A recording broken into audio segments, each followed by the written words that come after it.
Hi guys, and welcome to the video activity section of Mummies in the Morning. I'm Miss Kathy from Shaler North Hills Library, and we're going to do some of these activities together if you printed them out yourself or if you picked up a copy at the library.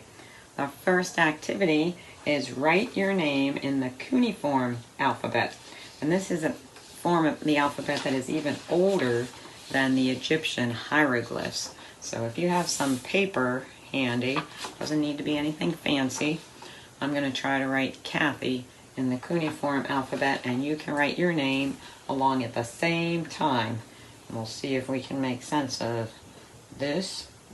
I'm going to draw the K first. That's this little triangle that's on the side here with another little triangle inside it. And then fill that in. I wish I could see some of your guys' writings and how they turn out, but if you want to send a picture to the library, we will certainly take a look at that. Oh, I get to do an A now. A is pretty easy. Hopefully you have an A in your name. That's just two little triangles lined up. I like A's. Okay, we got an A here. We got beautiful sun coming in the window here like we probably would if we were in Egypt. Maybe a little bit too bright right now, but okay, that was an A. Now we need a T. Ooh, I like T's even better. T is just one triangle on its side.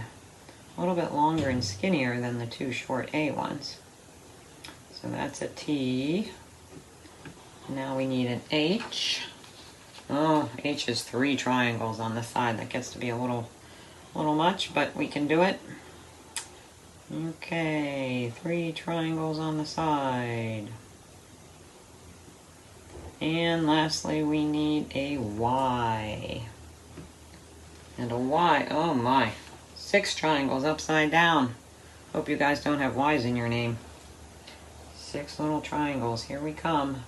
1, 2, 3, 1, 2, 3. And then we gotta color them in because all of these are colored in. But when we are done, we could go up to someone and could ask me, what's your name? And I could say, Kathy.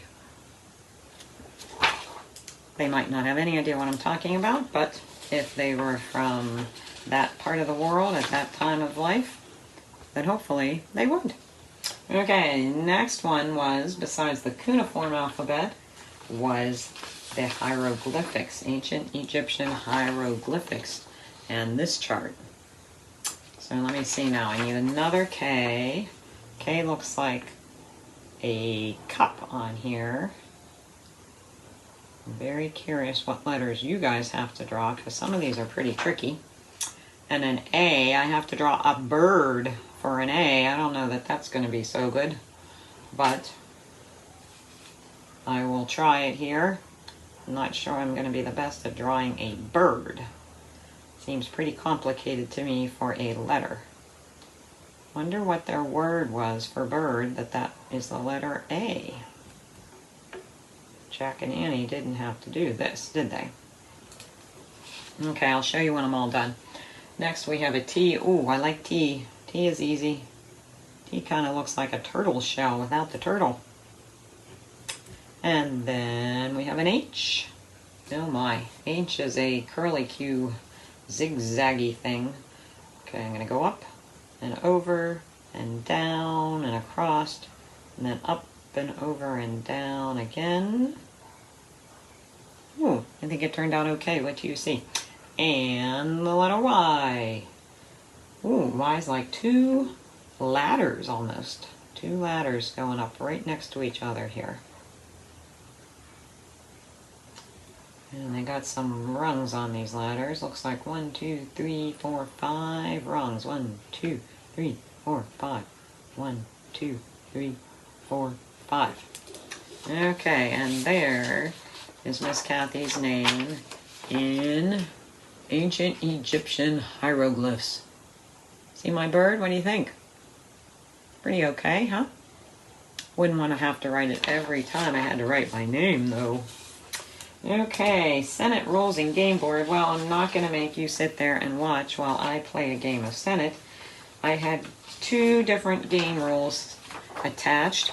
You can make your own Senate game board, or you can just use this as your playing board.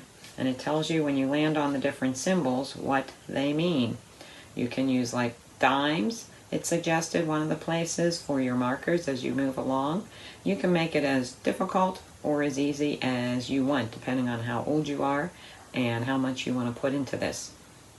So that was one option for you to do. And then we also had listen to Walk Like an Egyptian with educational words on the video. So I don't know that I'm going to play that one for you because the link is given to you right there in the packet. You can just go on and listen to it.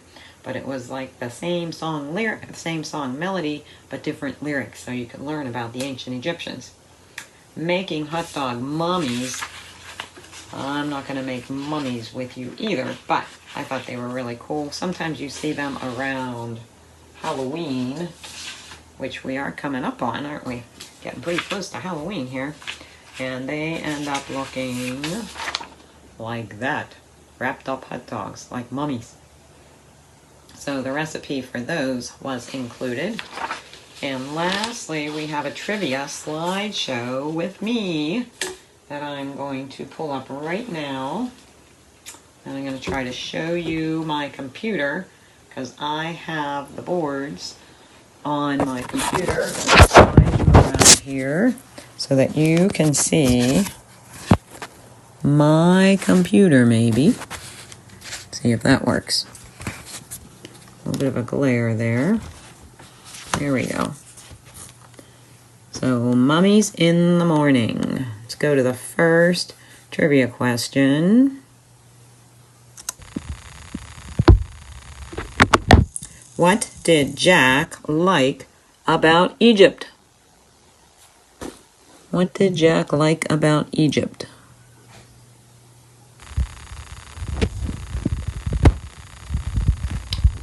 And the answer is, I think you're seeing this all backwards, but I'm still going to show you the pictures. The pyramids. He thought the pyramids were pretty cool. I don't know if you got that right or not, but hopefully you remember that was one of the things he really thought was cool. Okay, next one is, what appeared in the window when Jack wished to go to Egypt? Something appeared that led them to Egypt. And again, I apologize if you are seeing this backwards, but at least you'll see the picture next, and that doesn't really matter if it's backwards or not. Remember what appeared in the window? A cat. Right, a cat. Okay, let me see here. I have to page down to the next one. When the treehouse stopped spinning, what did Jack and Annie see out of the window? When the treehouse stopped spinning, what did they see out of the window? And the answer is a pyramid, palm trees, people, and cows. Lots of cows walking around. Pyramid, palm trees, people, and cows. Okay, next one. Who was the procession for? They were watching a procession happen. Who was the procession for? Remember who that was? A royal person who had died. They don't know for sure who it was, but it was for someone royalty. Okay, next one. What is a mirage? This is something they found out, but this may be something you know from other reading that you've done too, because it doesn't have to do just with Jack and Annie. A mirage is something that happens in the desert when you think you see something that's really not there. Sometimes it's the heat rising off of the really hot sand, and it makes the air above it kind of swish, and your eyes are going crazy because it's so hot and dry, and you see things that really aren't there, sometimes like palm trees or water that may not exist. That's a mirage. What were pyramids made for? Why did they make pyramids? Remember? Pyramids are a house for the royal people who have died. If you were a common man or common woman, you did not get a pyramid. But if you were royalty, they would build you one of these to help your path to the afterlife. What are pyramids made out of? That's a good question. Good question for ancient Egyptian study. What are the pyramids made out of? Stone. And usually slaves were used to pull all those stones and chip them into the right size and pull them into place. A lot of slave labor in Egypt because they were such a powerful country. What did Jack and Annie think ran past them when they were inside the pyramid? What were they thinking that it was? Turns out they weren't sure and they thought it was a ghost. Ooh. Okay. What is a scepter? If we say somebody's holding a scepter, what does that mean? And a scepter is a stick that kings and queens carry. Like that one pictured there. It's a stick for kings and queens. Okay, what else could the person who ran past them be? What else could the person who ran past them be? They thought could also be a tomb robber, because they read about people going in and taking all the jewels and expensive items out of the tombs. So that was another thought they had. Why hasn't Hotepi been able to journey to the next life? Why did they say she hadn't been able to journey to the next life? Because her brother hid in the Book of the Dead, and she didn't know where the Book of the Dead was, right? That's why she couldn't journey to the next life. Okay, what did her brother do to help her find the book? How did he tell her where the book was or give her a clue?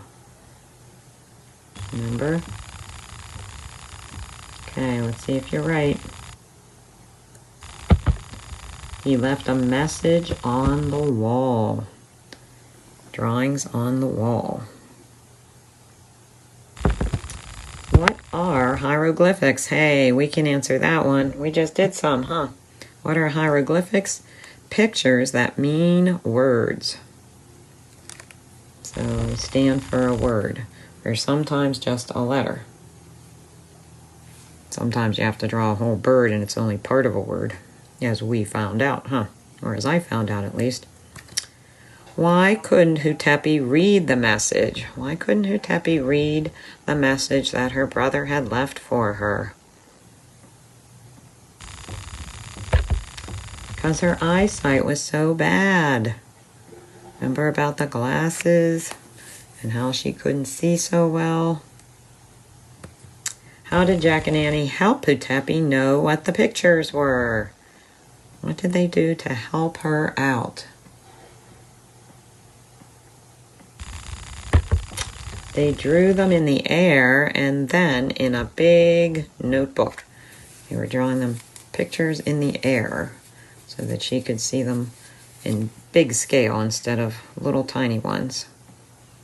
And then put them in the notebook.